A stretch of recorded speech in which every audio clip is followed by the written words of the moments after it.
What's up, guys? Today I'm going to be talking about mounting and balancing a wire wheel without a tube. With a tube it's very similar, but you have to stick the tube in basically to get it to seal. What I'm doing is what the majority of people do without tubes on this particular rim, and the reason why I'm pointing it out is because I saw that recently there was a conversation or a question and conversation amongst several people that mount and balance tires on how to balance mainly the tires and rims on these wire wheels, and why it's kind of complicated is because you can't put the weights on the outside lip of the rim. So how do you get it to balance is always kind of a tedious little bit of a process. Now, I'm sure there's guys in the game that have done this types of mounting and balancing that may know a little bit more than I do, but this is the procedure that I go through in order to try and make sure that they are as balanced as possible. With that said, I haven't seen a single rim yet come through that was 100% true, so they've all got a little bit of wobble to them. It doesn't matter if you've got Chinas or Daytons, they've all got a little bit of wobble to them. So getting these things perfect is very difficult. So just to throw that out there. I'm going to go ahead and start by pulling the valve stem, or at least the inner piece of the valve stem out. Get it going.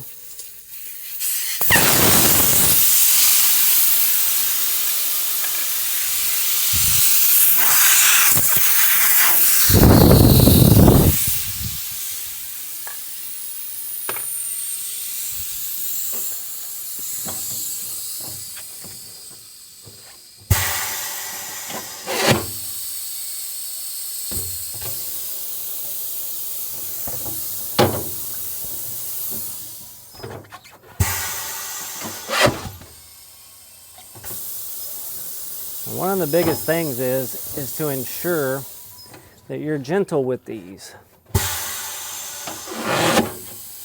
or at least as gentle as possible.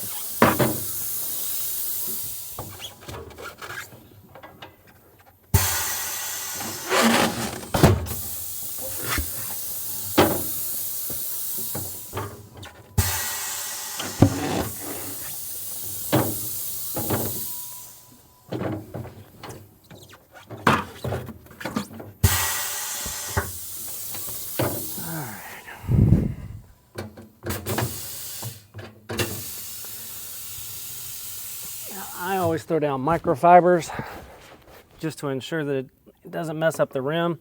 The other thing is these have to be done face down because the groove in the rim is higher up on the back side.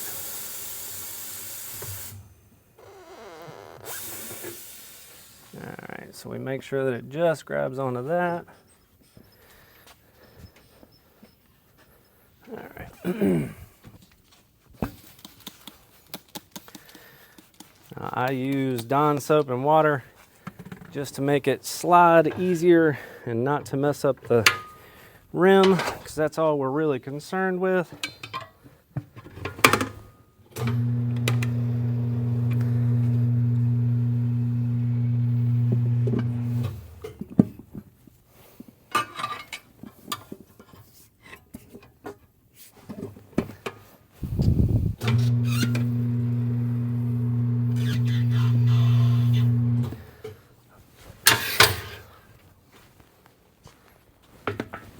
And yes, we use travel stars because we are real riders that burn up tires fast. Don't care nothing about the Tiger Paws or whatever else you want to run. They're all just tires, they burn up. And for people like us that actually drive our cars, we go through tires like crazy. So we use the cheapest ones that we can find, and I've never had a problem out of travel stars.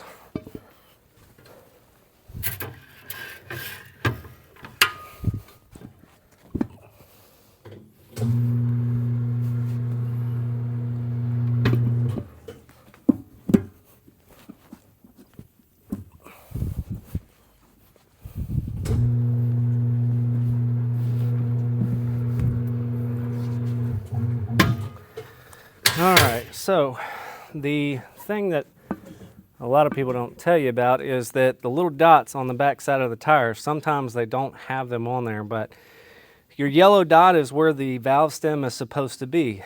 Now, this is where it gets tricky. I'm gonna go ahead and throw it on there where the valve stem is supposed to be, and as soon as I go to balance it, it may still be off. And if it is off, I may break the bead, rotate the tire around so that the face is the one with the least amount of weight needed in certain areas, if that makes sense. All right, so you see the little yellow dot? We're going to find the valve stem right about here, and that should do her right about there. Now, here's the fun part. When it comes to actually blowing these things up, you can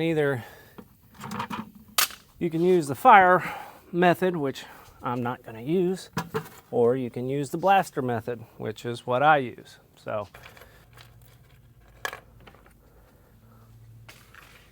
put a little stem thing in before I do anything. Get that dude in there. All right.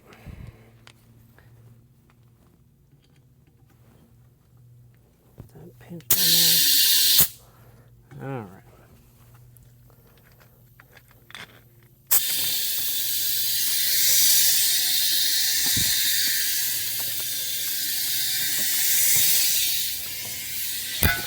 Fire in the hole.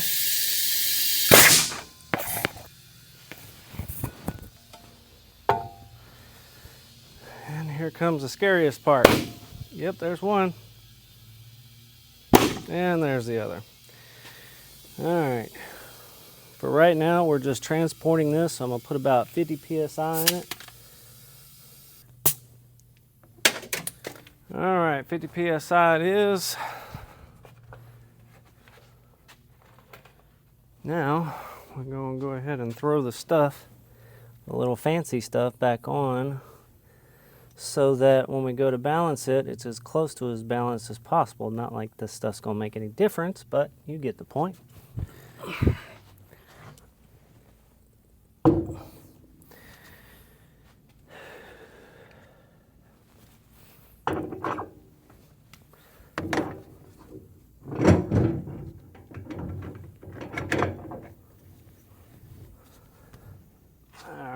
So, now I'm not sure where this balancing machine was made, but I can tell you that it is in grams. So, all you drug dealers out there should know that this is an easy one for you to figure out. But go ahead and program in that it's a 13x7 and how far the rim is away from the unit here. Then I'm going to hit go.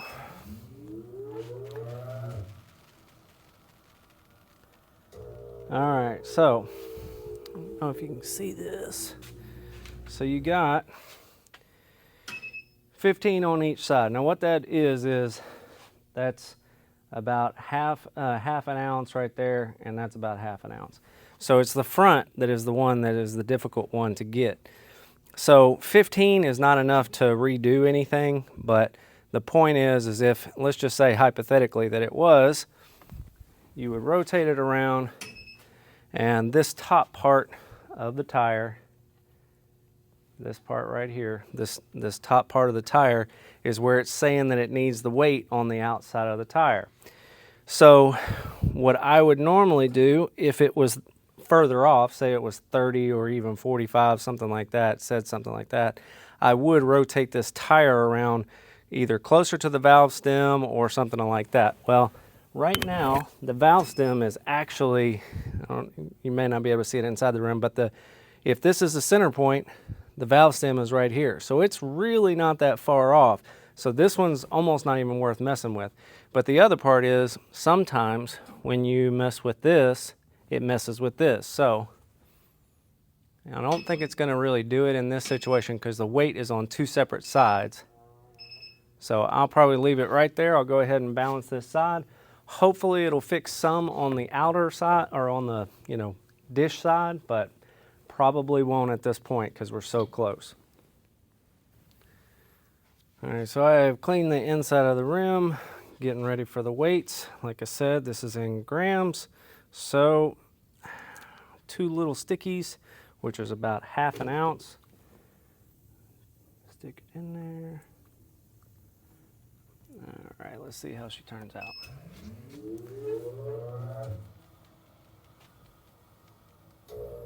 Look at that. Perfect on the inside, still got a little something on the outside. And just to show you the wobble that I've been trying to tell you about, that almost all rims have, at least wire wheels anyway. Not sure if you can see how bad that is, but it's got a nice little wobble to it. But that's what we deal with in lowriders and wires. I hope you guys did enjoy this video. It's not something that everybody does. Not everybody buys a wheel machine. The truth is, I bought this thing because I got tired of taking my stuff to different people and everybody being like, we don't want to mount any wires. We don't do that. We don't blow them up. We don't do this, that, and other. So I got tired of that. So I spent the money and I got these units right here. I want to say I spent somewhere around $1,200–1,600, give or take, and I charge people $10–15 to mount and balance tires. And the way that I see it, if I can easily make my money back on that part of it, but in addition to that, when it comes to my own personal, I don't have to worry about driving down the street. So I don't got my time wasted, I don't have my gas wasted, I don't have a lot of different things just wasted, and I can literally just knock it out right here. And I can get them as close to balanced as possible on my side. Plus, I ain't got to worry about whatever tire guy I'm taking it to. I don't have to worry about them screwing up my rims. I've actually seen some of these guys literally put the outside weights on the outside of the rim, and I'm like, are you kidding me right now? Can you imagine spending the kind of money that we spend on these things and then finding a lead weight on the outside, on the lip, just bashed on there with a hammer? I would lose my mind, but I've actually seen it. So anyway, hopefully you guys found this informative and you have a different understanding of what we go through to make sure that these things turn out correctly.